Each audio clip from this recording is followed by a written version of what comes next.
2 motards, 5 milliards de gouttes. Ok, tout ça passe pour la blague.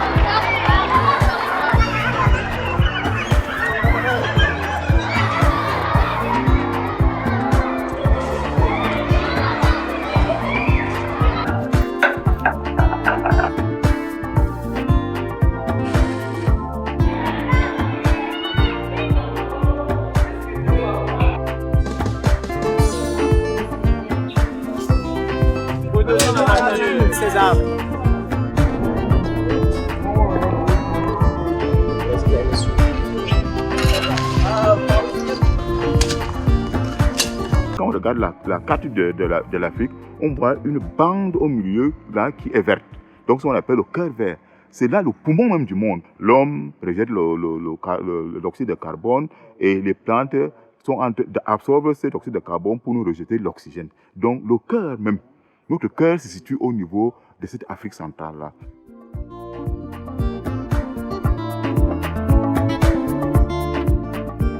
Les menaces qui pèsent sur l'environnement sont multiples, principalement du fait de l'action de l'homme.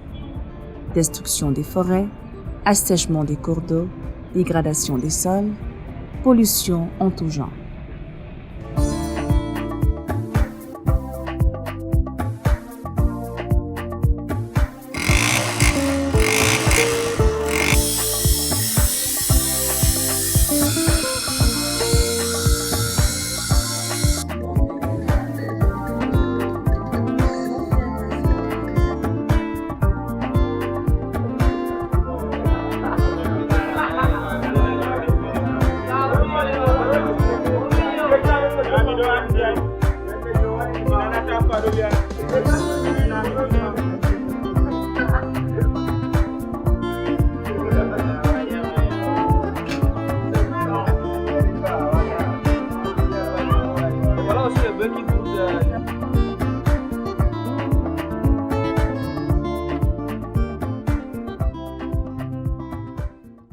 Dans la panoplie des solutions envisagées pour diminuer les effets, à défaut d'éradiquer les causes, les uns ont parlé de conservation, les autres de protection.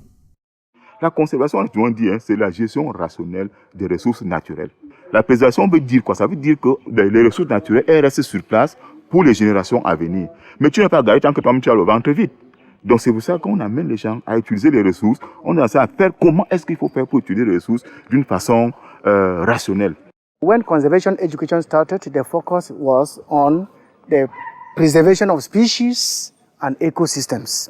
And so all we talked about was you have to protect animals, you have to protect trees, you have to protect the ecosystem. And we never considered any human dimension to that. And this was heavily criticized because it was more or less ecocentric. And we have to move to EE, environmental education, which is more holistic than CE. Quoi qu'il en soit, conservation ou protection, ou les deux conjointement, une chose doit être mise en avant. La gestion des ressources naturelles d'une manière rationnelle et impérative, mais surtout, elle doit être en harmonie avec la stratégie globale de développement du pays. Quand on essaie de regarder la politique de notre pays, on sait que notre émergence en 2035 demande l'exploitation de beaucoup de ressources naturelles. Beaucoup de gens pensent que nous, on est contre le développement. On n'a jamais été contre le développement. Au contraire. Mais il faut un développement périn. Il faut un développement qui permet au Cameroun de continuer d'une façon perpétuelle à utiliser ces ressources naturelles. Dans 100 ans, nous ne serons plus là. Imagine un instant que toutes ces ressources disparaissent complètement. Que vont devenir nos enfants? WWF seeks to conserve biodiversity. And by conserving biodiversity, that's protecting the ecosystem so that natural resources can be available for the future generations. When we talk of future generations, because if we are tackling the challenges of today, anti-poaching, forestry, illegal logging, and all of that, the future leaders and decision makers of the country are the young people of today. C'est ainsi que dans la laborieuse marche du pays vers le développement, une constante s'est progressivement dégagée, la nécessité d'un développement durable. Le développement durable s'inscrit dans une perspective de long terme, intégrant les contraintes liées à l'environnement et au fonctionnement de la société. On veut un développement constructif, un développement qui tient compte du fait qu'on existe dans un milieu naturel où les ressources, si elles sont mal utilisées, peuvent complètement disparaître. Il faut comprendre une chose, c'est que notre gouvernement est sous pression. Par exemple, oui, on va faire des plantations. Oui, on a besoin de l'huile de palme. Si on a besoin d'huile de palme, qu'est-ce qu'il faut faire pour qu'on ait à la fois l'huile de palme et qu'on utilise ces ressources naturelles? Oui, on va exploiter les minerais de fer. Qu'est-ce qu'il faut faire pour qu'en exploitant ces minerais de fer, on puisse toujours continuer à avoir cette forêt? Parce que quand on va exploiter les minerais de fer, on décape la forêt, on creuse. Mais qu'est-ce qu'il faut donc qu'on fasse pour qu'on puisse avoir à la fois la forêt et utiliser nos ressources naturelles? On est en train de construire des grands barrages parce qu'on a besoin d'électricité. Moi, j'ai besoin d'électricité. Tout le monde en a besoin. Nos enfants ont besoin de ça. Et pour notre développement, on a besoin de ça. Mais en créant des barrages, il y aura des forêts qui vont disparaître. Mais il faut donc qu'on essaie de jouer avec les deux. On est bien pour le développement, mais on est aussi bien pour le développement qui nous permet de pérenniser ces ressources naturelles pour que les générations futures puissent bénéficier de tout ça. Inscrit sur le long terme, le développement durable concerne plusieurs générations, à commencer par la génération actuelle. Nous sommes juste une étape dans le cheminement de l'humanité. Il y a eu des gens avant nous qui ont utilisé la terre. Il y aura après nous des gens que nous connaissons déjà, nos enfants, qui auront besoin de cette terre. Et les enfants de leurs enfants en auront besoin. Nous sommes juste de passage et nous avons une utilisation limitée dans le temps qui doit être la plus utile possible pour nous, mais la moins nocive possible pour l'environnement et donc pour les générations futures. Ainsi, les générations futures sont au centre de toute action de développement. Par conséquent, il ne suffit plus simplement de penser pour elles, mais surtout avec elles. Et cela devrait commencer le plus tôt possible. When we talk of young people, first of all, we refer to both at primary level and secondary level, even at university level. When we talk about youth, we talk about from the ages of 5, those are children from 5 to say 25, 30. En général, on constate que les jeunes gens sont laissés de côté pendant que nous les anciens, on continue à jouer des choses. Mais si on fait ces développements sans amener les jeunes à participer à tout ce qu'on est en train de faire, il y aura une sorte de vide entre les deux et les jeunes seront complètement perdus. Participer, voilà le maître mot. Mais comment participer lorsqu'on n'est pas intéressé? Et comment être intéressé lorsqu'on n'est pas informé? Si on a décidé d'organiser cette réunion, c'est d'amener les jeunes à comprendre qu'il est temps pour eux d'essayer de s'intéresser au développement de leur pays, de s'intéresser à l'utilisation des ressources naturelles, d'apprendre à comprendre qu'est-ce qu'il faut faire pour pérenniser ces ressources naturelles-là. Pour assurer l'impact à long terme des réflexions menées ou des décisions prises aujourd'hui, il faut impliquer ceux qui seront encore là demain pour en assurer le suivi. L'enjeu, c'est véritablement que les jeunes comprennent qu'ils doivent travailler aujourd'hui à acquérir les gestes qui leur permettront demain de bien vivre dans cette nature dégradée, de contribuer à la restaurer et d'inculquer à leurs enfants, à leurs petits-enfants, ce que nous n'avons pas pu leur inculquer aujourd'hui. Ils doivent également commencer à réfléchir à un autre développement, penser à un autre développement. Comment faire pour vivre sur une planète qui n'est pas capable d'apporter à tout le monde ce que tout le monde pourrait vouloir si on garde le modèle de développement actuel. Il faut qu'ils arrivent à trouver des modes de vie plus durables et qu'ils entrent dans ces modes de vie que la Terre peut supporter, que cela devienne une partie de leur nature et que demain, cela devienne une partie de la nature de leurs enfants. Ça, c'est l'enjeu pour les jeunes. Les jeunes représentent environ 65% de la population et sont les futurs leaders et promoteurs du développement de leur pays. Ils doivent donc être sensibilisés, éduqués et mobilisés. So young people will start thinking and acting in sustainable ways. I think this is the bottom line why WWF decided to come up with a program for working with young people to sensitize them and raise their awareness on the challenges which exist in the world today and to prepare them for the role of being the future leaders of the country tomorrow.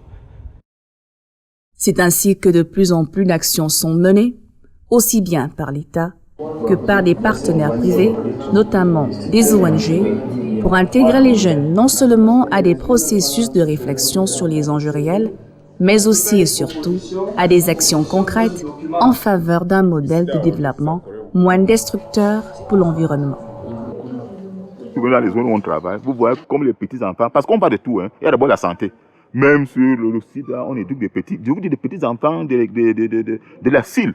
Les coopérateurs vous présentent, ils vous disent déjà dans nos zones, ils vous disent, il faut faire attention, il faut vivre comme ça pour éviter les maladies. Le sida, il faut faire ça pour éviter le malaria. Ils vous expliquent tout.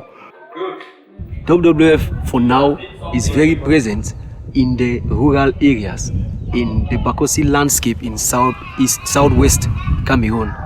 There, WWF has identified 9 pilot schools, 2 primary schools, 2 teachers training colleges, and 5 secondary and high schools, with which that's the formal education aspect, in which WWF has introduced this curriculum of education for sustainable development, going around each of these schools to sensitize them, to talk to the students and pupils in their classrooms, and lead them to carry out activities such as organic farming, tree planting, and all of that around their school campuses and in their local communities.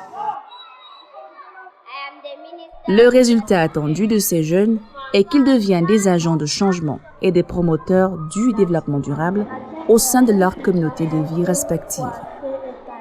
WWF enables them to build their capacity to carry out eco-friendly income-generating activities, such as beehive farming, cane rat farming, snails, rearing poultry, and all these activities do not only divert the pressure the rural people exert on the forest resources, but will also enable them to have a means of income which will better their lives and make them to live better.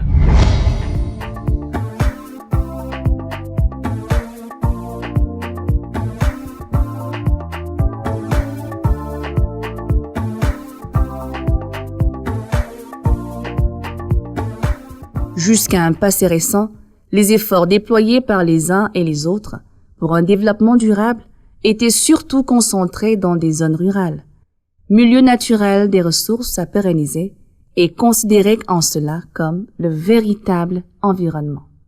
Mais depuis de nombreuses années, la notion d'environnement a évolué, dépassant le cadre strict de la nature pour signifier désormais le milieu de vie dans lequel les êtres humains se trouvent, qu'ils soient partiellement ou totalement artificiels. Certains disent l'homme fait partie de cet environnement et d'autres disent l'environnement doit se définir par rapport à l'homme. Je pense que l'environnement c'est un tout dans lequel l'homme se trouve et l'homme est une partie intégrante de l'environnement. We concentrated not only on the preservation or conservation of animals, trees and the ecosystem, but also looked at how we can involve communities to be active participants. Les nouveaux milieux de vie que constituent les villes font généralement face à d'autres types de défis.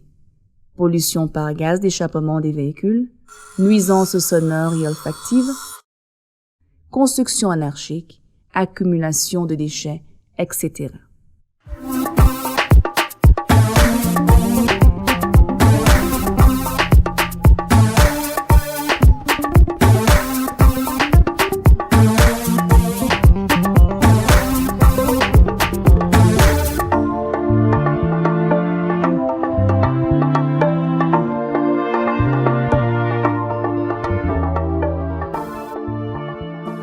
People started talking about sustainability issues. They even went into what they call education for sustainability. Oh, what is the meaning of sustainability? What are we trying to sustain? Then we came to the concept of education for sustainable development.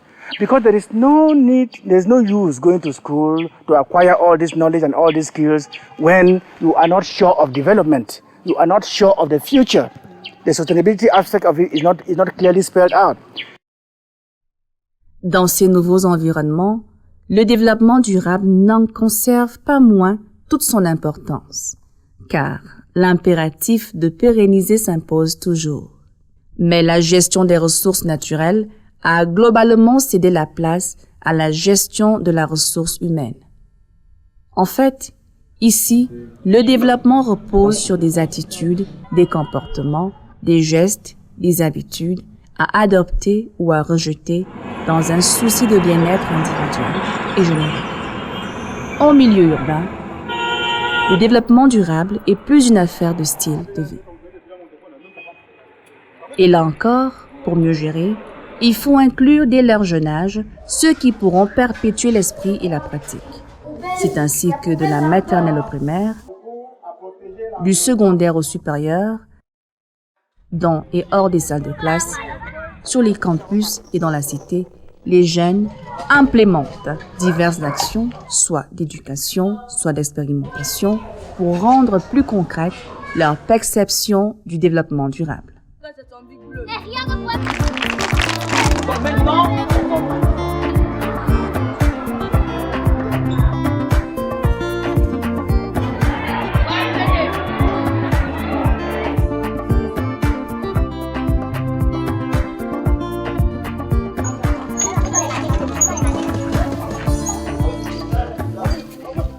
Je t'adjure de me délivrer.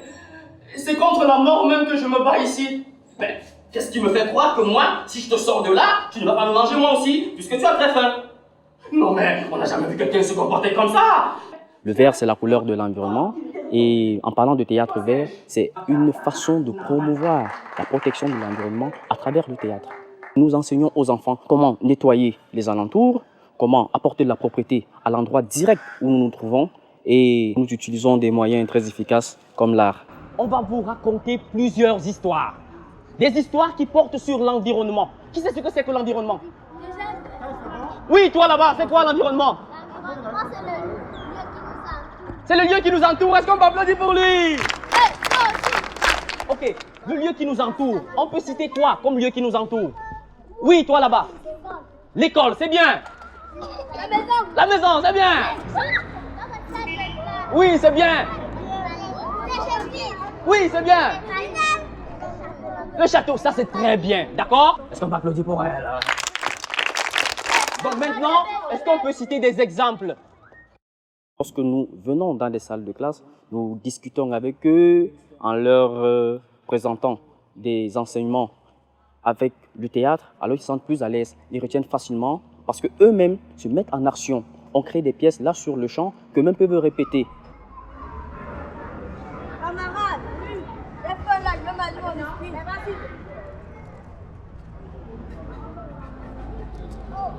Oh, mais qu'est-ce que tu fais là? Ramasse. Non. Ramasse. Non. Ramasse. Non. Mais la directrice avait dit que si les ordures partent, nous devons ramasser pour jeter à la poubelle. Ramasse. Non. Ramasse. Non. Ne pas dire à la directrice. Vas-y. On me fait vraiment vu. S'il vous plaît, madame. Brian a encore jeté le papier du biscuit par terre. Appelez-moi ce jeune homme. Brian, la directrice t'appelle.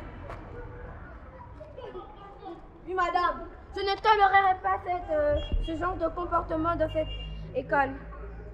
Qu'est-ce que vous avez fait? Qu'est-ce qui s'est passé dans votre tête? J'ai jeté un bout de papier en pensant que Isaac devait ramasser ce bout de papier. Isaac, c'est qui? C'est ceux qui s'occupent du travail de ramasser les ordures. Ok, d'abord je vais vous expliquer une chose. Vous savez que en faisant ce geste, vous êtes en train de détruire l'environnement, l'habitat de la faune et de la flore. Et maintenant, comme vous dites Isaac allait ramasser, ça, c'est maintenant plus lui qui allait faire. Vous allez le faire pendant un mois. Toute l'école, le ménage. Mais madame, il n'y a pas de mais. On part à ta place. Au niveau de l'éducation, l'approche peut être limitée si on ne tient pas compte du fait que culturellement, il est facile d'absorber des informations, mais pratiquement, carrément difficile de les mettre en application. C'est la raison pour laquelle nous utilisons d'autres moyens pour que l'éducation à l'environnement ne soit pas une matière en trop de ce qu'ils ont déjà, c'est-à-dire les mathématiques, la géographie, etc. Quand nous montons des pièces de théâtre avec eux, C'est-à-dire, nous écartons la façon à laquelle eux nous mettent sur scène. On comprend qu'ils intègrent facilement cette notion-là et ils sont capables, ils sont à même de dire à leurs parents, c'est mal de faire ça.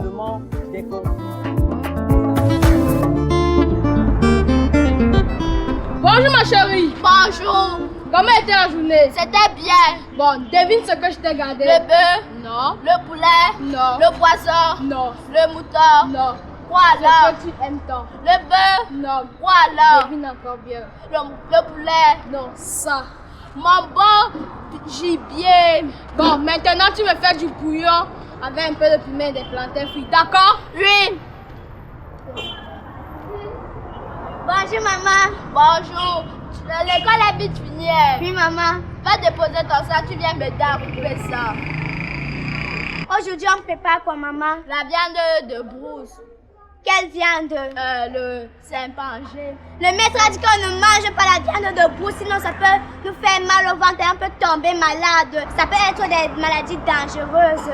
En tout cas, laisse-moi ce que le maître a dit. Viens m'aider à couper. Non, moi je ne veux pas. Le maître a dit qu'on ne mange pas ça, sinon on va tomber malade. Laisse-moi ça, viens m'aider à couper. Non, je ne veux pas. Non, moi je ne veux pas. Qu'est-ce qui se passe ici? C'est ta fille qui refuse de m'aider à couper la viande. Pourquoi ça? Le maître a dit qu'on ne doit pas manger la viande de brousse, sinon on peut avoir des maladies. Ah bon? Depuis quand on s'est venu ici, pourquoi il va tomber malade? Parce qu'on a la chance. Je te dis, tu as préparé ça aujourd'hui. Tout ça passe pour la viande, vous bagarrez, mais pourquoi? Oui, vous. En tout cas, tu peux nous acheter, peut-être la fille a raison, le maire a peut-être raison, tu peux acheter d'autres crues comme le poulet, le poisson ou d'autres crues. D'accord, mon argent. N'est pas. Donne mon argent. Ne n'est pas, moi je te dis. Tu vas me donner ça aujourd'hui. Ok, merci, on applaudit pour eux. Ah, gna gna. Ah, gna gna. Tchiki boum, tchiki boum. Tchiki boum, tchiki boum. Dès que vous allez rentrer à la maison, qu'est-ce que vous allez faire? Ce que nous avons dit aujourd'hui, ici, que ça n'entre pas ici et ça sort de l'autre côté. Qui va appliquer ça? Tout ce qu'on a dit dans le théâtre. Qui va appliquer? Qui va appliquer? Bon, qui ne va pas appliquer? Qui ne va pas appliquer? Ok, vous allez tous appliquer. Est-ce qu'on peut applaudir pour vous-même? Tchiki boum, tchiki boum. Tchiki boum, tchiki boum. Tchiki boum, tchiki boum. Boum, boum, boum. Boum, boum, boum. Tchiki boum, tchiki boum. Tchiki boum, tchiki boum. Tchiki boum, tchiki boum. Tout le monde debout. Tchiki boum, tchiki boum. Tchiki boum, tchiki boum. Tchiki boum, tchiki boum. Tchiki boum, boum, boum. Boum, boum, boum.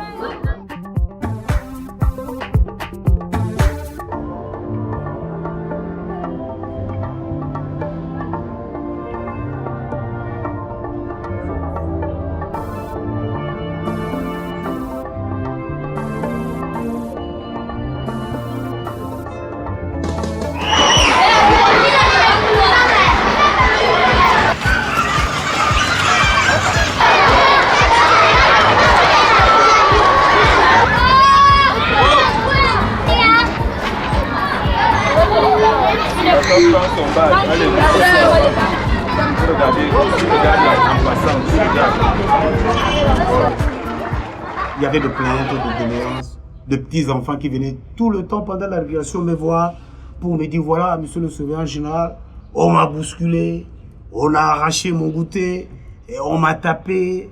Et avec 1200 élèves, seul surveillant, 3 cours de récréation, c'est pas facile. Mais en tant qu'ancien chef scout, meneur d'hommes, j'ai beaucoup réfléchi, je me suis dit, qu'est-ce qu'il faut faire? Je suis descendu dans une salle de classe de cours moyen 2, ce que nous appelons ici 7e. J'ai pris 5 garçons. Je les ai appelés et je leur ai dit, bon voilà, vous allez m'aider de travailler avec moi pendant la récréation. J'ai envoyé un garde, parmi mes 5 gardes là, je dis, garde, descends un peu avec la petite, tu vois la personne qui l'a menacé, qui l'a bousculé, qui a arraché son goûter. Et on m'a ramené le gars, où le gars partait pour intervenir. C'est là alors, je me suis dit non, l'idée est bonne. Il faut que je puisse voir le directeur de l'époque qui était avec nous Alors le directeur était tellement content de l'idée. Il m'a dit bon, l'idée est géniale, mais il faut arriver à identifier ces 5 garçons. Alors, c'est là, on a commencé à faire le badge. On était à 5 au départ. Quelques temps après, l'effectif commençait un peu à grimper. On était à 5, à 10, à 15. On doit mettre la sécurité dans cette école. On doit empêcher les gens de jeter les choses. J'arrête ceux qui courent, ceux qui bagarrent, ceux qui lancent les déchets par terre, ceux qui lancent les cailloux, qui lancent le sable, qui jettent les ordures par terre. Il m'arrive souvent d'arrêter des gens plus grands que moi. Quand ils font la force, j'appelle d'autres policiers plus grands. Dès qu'on les arrête, on les met en prison et ils ne font pas la récréation. Ils restent là pendant 30 minutes.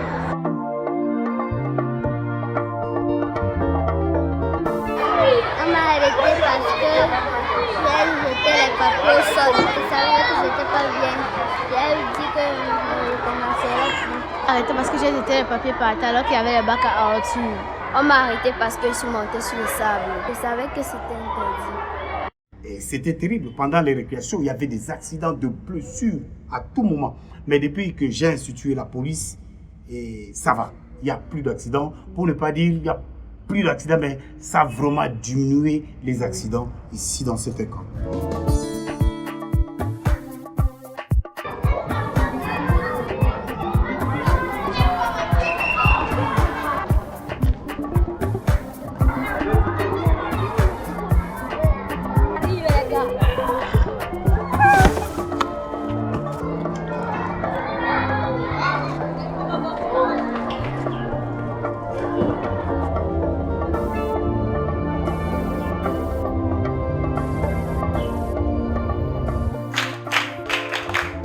So that your environment will be clean.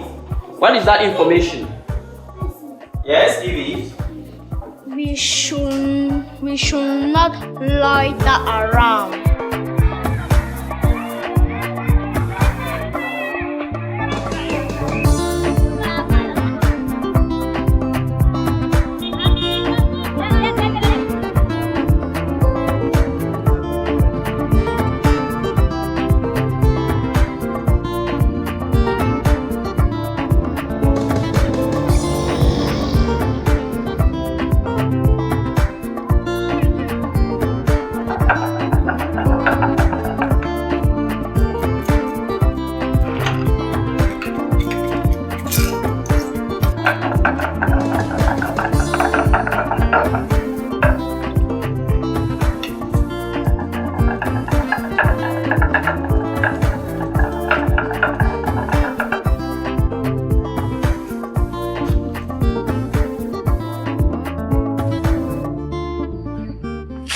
Ouais, maman, pourquoi tu verses là? Tu ne pouvais pas aller là-bas verser dehors. Pourquoi je ne dois pas verser là? Parce que ça mène les maladies. Que les maladies là n'attendaient que moi. Hein? Vous savez tout ce qu'il y a dans la ville, c'est comme saleté. Maman, c'est vrai, on nous a dit ça à l'école. Quand il y a la saleté partout comme ça là, ça mène des maladies. Pardon, laissez-moi un peu vos commentaires là. Toutes les saletés qui sont au quartier là, partout en ville là, c'est moi qui les dépose. Et alors, pourquoi vous me cassez les oreilles avec ce genre de commentaires? Je ne veux plus entendre ça.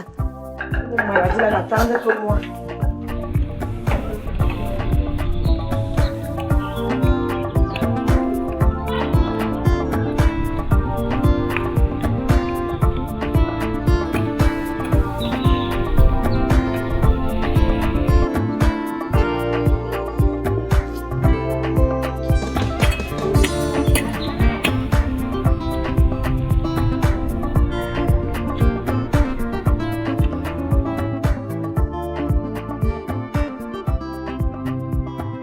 L'association Jeunesse Verte du Cameroun, c'est quoi? C'est une association qui œuvre pour la promotion de la jeunesse, qui sensibilise les jeunes sur les questions environnementales et les éduque aussi sur ces questions-là. Nous avons des activités non seulement de sensibilisation, mais nous faisons aussi le plaidoyer pour que les positions des jeunes soient prises en compte au niveau des grandes instances. Nous plaidons pour que ces jeunes puissent participer eux-mêmes au changement de leur pays, des questions vraiment environnementales. En tant que jeunes, ce que nous pouvons faire pour changer notre pays, pour garder notre pays propre, pour apporter le développement dans notre pays en fait. Nous pensons que ce n'est pas trop petit parce que ça commence par là, son proche environnement, là où nous vivons, là où nous passons le plus de temps. Si nous commençons à le garder propre, nous pensons que ça va s'étendre dans les maisons, dans les bureaux plus tard. Nous pensons que c'est une éducation qui va porter vraiment du fruit. Ici, déjà, dès les écoles primaires, dès l'enseignement secondaire, nous apprenons à garder notre environnement propre, balayer, couper les herbes, planter les arbres. Nous pensons que c'est quelque chose qui va demeurer en eux et qui va pouvoir porter du fruit dans l'avenir.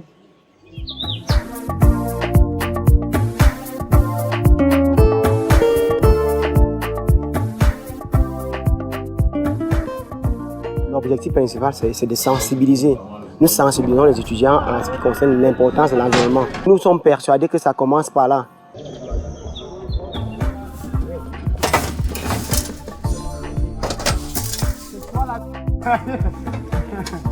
Il y a deux barres de poubelle.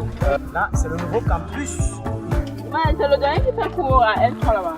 Ouais. Hervé, attends-nous. Mon gars, attends. Tous ces arbres, c'est le fruit du club environnement. Attends. Il faut continuer à travailler.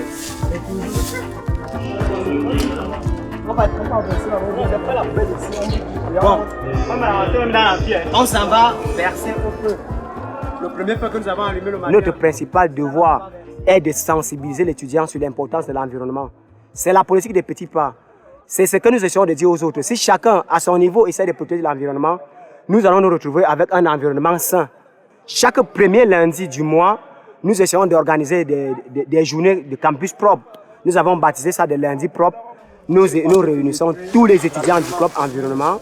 On sensibilise nos camarades. On passe amphi par amphi. Nous causons avec eux comme des petits frères avec des grands frères et nous leur faisons des suggestions. Après les amphis, nous nous mettons sur le terrain.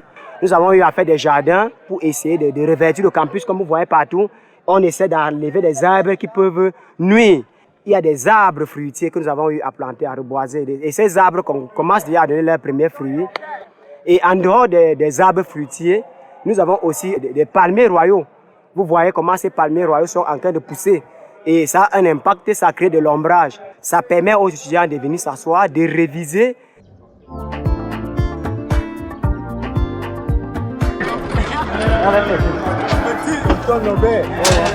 Je suis content. Bonjour. Vous allez.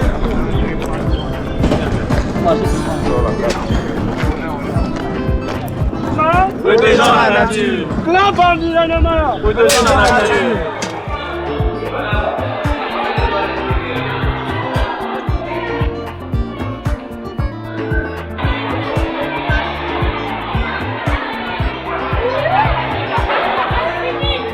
Nous travaillons via des clubs environnementaux. Nous faisons dans le renforcement des capacités, nous leur apportons notre contribution pour que ceux-ci puissent sensibiliser leurs camarades au quotidien dans les établissements, savoir comment garder leur environnement sain. Nous mettons à leur disposition des bacs à ordures pour que ceux-ci ramassent des ordures peut-être pendant les mercredis pour mieux garder leur environnement sain. Nous les invitons également à planter des arbres, que ce soit même des arbres fruitiers pour que ceux-ci eux-mêmes en plus puissent en bénéficier pendant les pauses. Et nous les invitons vraiment à se mettre eux-mêmes en action par rapport à leur environnement, de ne pas laisser les autres faire, mais eux-mêmes être des acteurs de leur changement. J'ai intégré le club environnement parce que je suis quelqu'un qui m'intéresse beaucoup par la nature et j'aime préserver ma nature. Ma nature à moi, ce sont les arbres, les animaux, la végétation et la faune et la flore, quoi. Bon, au club environnement, nous sensibilisons les élèves du complexe à ne pas jeter des papiers par terre. On leur apprend à planter des fleurs. Notre cours est parsemé de fleurs. Bon, on n'a pas encore fini de planter. On continue. On fait aussi des sorties éducatives. Nous sommes allés aux eaux de Mvogbeti et nous allons encore y aller. Recensement des animaux en voie de disparition, comme le lion d'Afrique, les gorilles. On a aussi organisé des vidéoprojections qui parlaient du braconnage.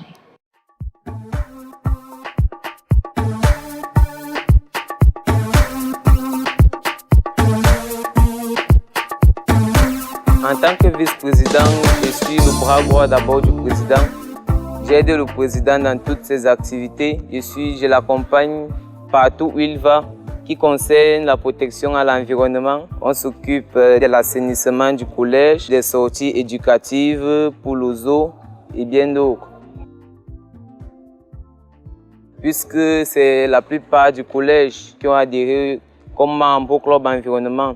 Il y a un lien entre ma série qui est la D, série scientifique D, et le club environnement. Puisque dans ma série scientifique D, ça parle de SVT, sciences de la vie et de la terre. On s'occupe de la vie, de la nature, de la terre, des animaux, en général de la faune et de la flore. Donc ça va de pair avec le club environnement. Dans ma carrière professionnelle dans le futur, j'aimerais être botaniste.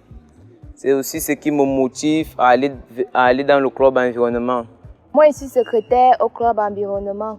Je suis chargée de noter tout ce qui se passe pendant nos séances et lorsqu'on fait nos sorties éducatives. Ce qui m'a motivée à entrer dans le club environnement, c'est d'abord notre président et la propreté. C'est pour aussi amener les autres élèves à pouvoir éviter les maladies et toujours rester dans des endroits propres. J'ai choisi de rester pour aller au club environnement parce que à l'école, on nous apprend que l'environnement, c'est plus que nous-mêmes et pouvoir protéger ma planète et apprendre à aimer. Pour la protéger déjà, je garde d'abord les entourages de ma maison propre. Si je vois un camarade jeter le papier par terre, je lui demande de ramasser.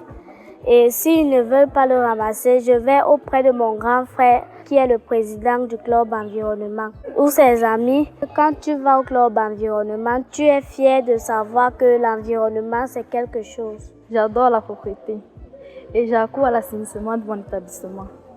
En tout cas, ce que je fais de concret est peut-être quand je me balade dans la cour, je vois un ordure, une saleté qui traîne. Je ramasse et je la mets dans la poubelle. C'est important de ramasser des ordures sur la cour parce que si je ne le fais pas, je ne sais pas si je m'avance vers un camarade, celui qui l'a fait, je lui demande de le ramasser, il va peut-être se verser sur moi que je me prends pour qui. Dans le mien que je préfère ramasser cette ordure.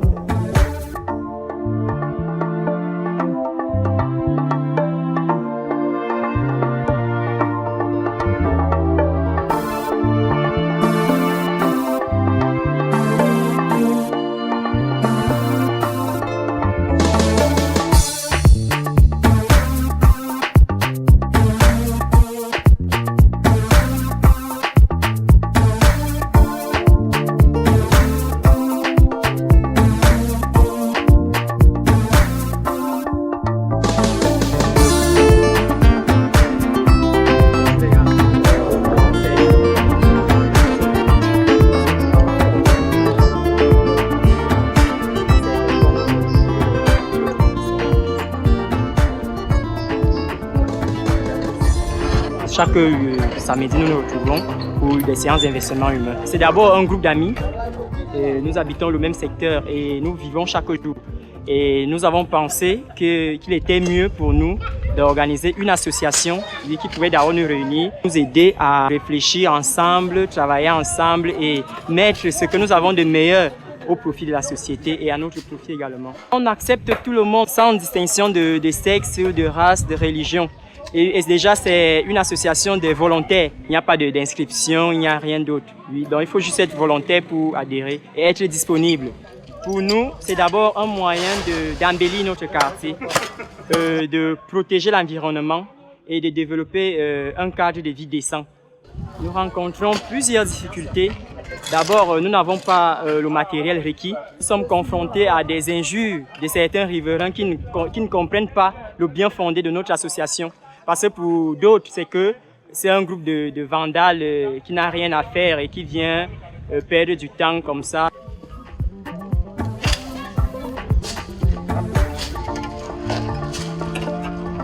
Les musiques.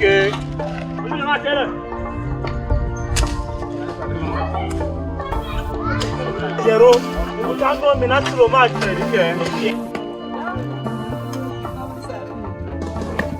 Nous avons ce souci de garder notre environnement propre et sain.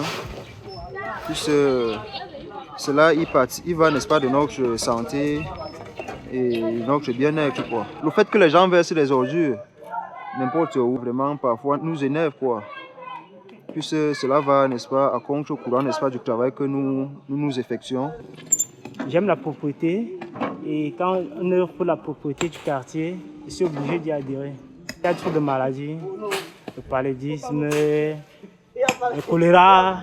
Je vais les sensibiliser sur l'environnement, la propreté, la santé.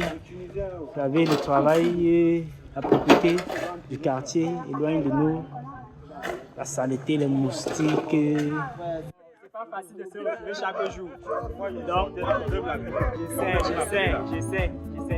Tout à l'heure, là, les gens vont encore faire ça. Je crève la table. Pas dire à côté de madame, les gens vont encore faire ça. C'est comme ça, on a ceux qui vont uriner. Ne vous découragez pas. Pour nous, c'est bien. Ils vont comprendre le bien fondé de ce que nous faisons après. Vous voyez? Moi, j'ai dit comment on fait la garde ici. Non, le problème, c'est chacun pour soi, non? C'est comment tu gères. Le problème, c'est que les malades qui sont là-bas chez Père Moïse, c'est bien sûr une histoire non plus. Je vous ai. Bon, c'est J. Je vous ai tout dit que ce que nous faisons, c'est pour nous, c'est d'abord pour notre santé. La santé n'a pas de prix. Ce que nous faisons, c'est pour notre santé. C'est pour notre quartier. Nous habitons ce quartier. Ce n'est pas ceux d'ailleurs qui viendront faire la propriété. Comment ça les gens? Même si on fait le porte à porte là, même si on met même les petites plaques là, on affiche la vie. Et pour chaque week-end là, on peut faire des événements urbains. C'est pour qu'on ait le matériel adéquat.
Afin de ne plus être de simples récepteurs de tout ce qui se décide et s'implémente aujourd'hui dans leur pays, et dont ils seront plus tard les héritiers, les jeunes sont de plus en plus mis à contribution dans les cercles de réflexion.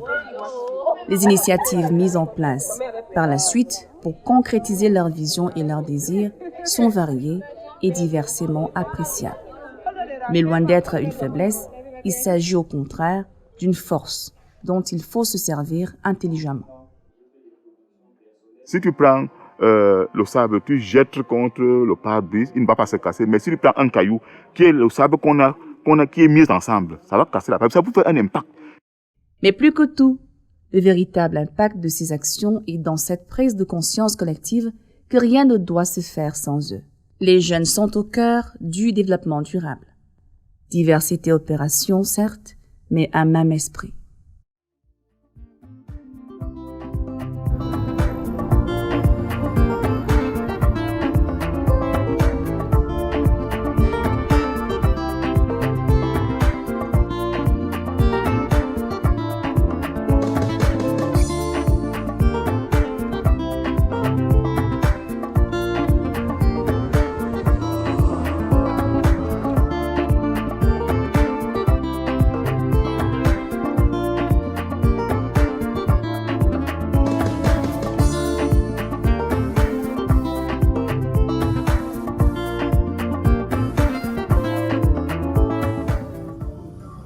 Mais sur la route du développement durable, les jeunes ont encore du chemin à parcourir.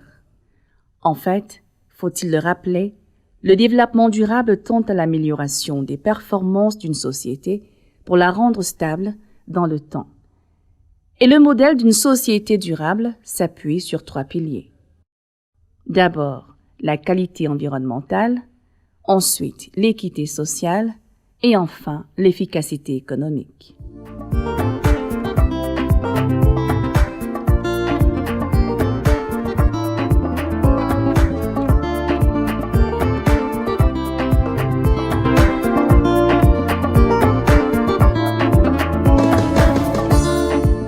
En s'impliquant fortement sur les actions en faveur de la qualité de l'environnement dans lequel ils vivent, les jeunes se sont appropriés le premier pilier.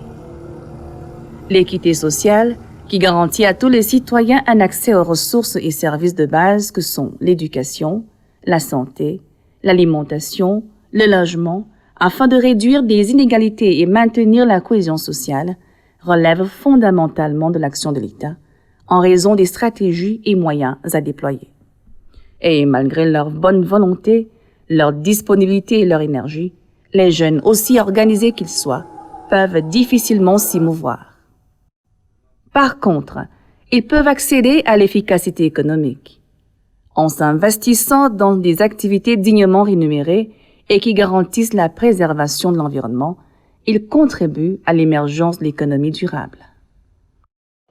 On essaye de tester des solutions et de les diffuser ici et là, en milieu urbain, en milieu rural. On essaye de travailler avec des jeunes pour leur apporter de l'information sur ce qu'ils peuvent faire. De manière concrète, qu'est-ce qu'on fait? On essaye d'apporter, dans des villages par exemple, des modes de production qui sont plus durables.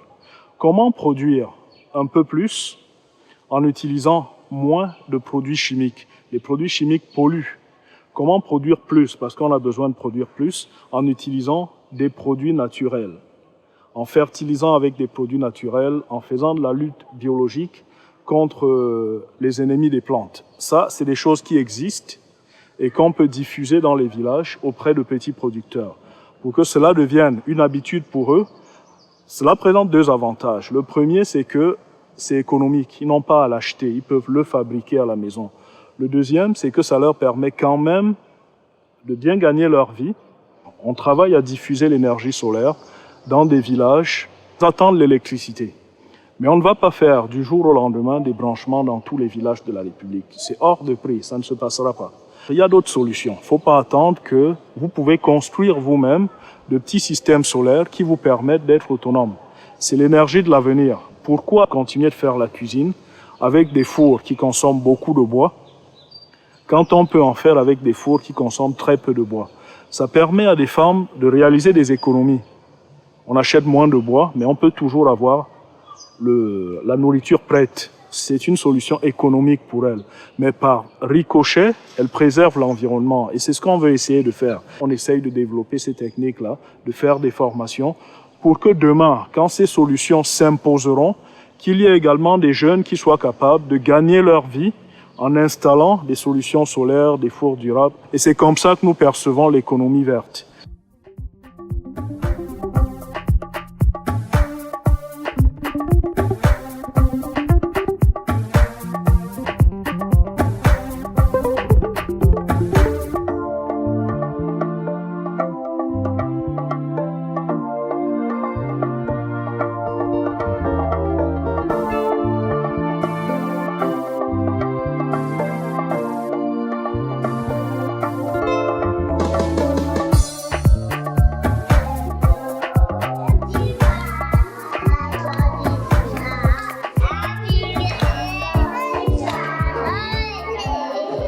Évidemment, la liste des emplois n'est pas exhaustive.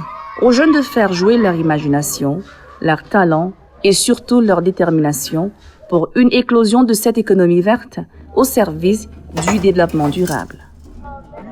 Les jeunes, futurs leaders et managers, ont bien compris la nécessité d'une parfaite compréhension et d'une bonne appropriation du développement durable.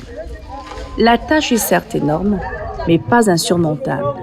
Si on est pessimiste, on arrête de lutter. Mais il ne faut pas non plus être optimiste en se disant que les choses se feront toutes seules. Quand on voit les énergies qui se mobilisent, on peut se dire, si on continue de le faire, il y a une chance qu'on arrive à un résultat positif.